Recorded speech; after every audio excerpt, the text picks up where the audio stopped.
जी, आज का जो स्कीइंग कंपटीशन है ये स्पॉन्सर किया गया है by range police headquarter DIG north Kashmir range sir के जो ऑफिस हैं उसकी तरफ से अंडर सिविक एक्शन प्रोग्राम।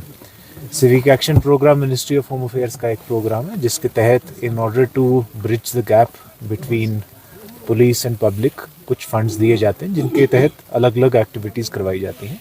तो रेंज पुलिस हेडक्वार्टर आज ये स्कीइंग कंपटीशन करवा रहा है। इन दिस स्कीइंग कंपटीशन 50 के आसपास स्कूल के बच्चे हैं, 51 टू बी एग्जैक्ट, एंड उसके अलावा 20 कुछ डिफरेंट गवर्नमेंट डिपार्टमेंट से भी ऑफिशियल्स हैं। They are not competing for the prize money, ये सिर्फ बच्चों के बीच में डिस्ट्रीब्यूट किया जाएगा।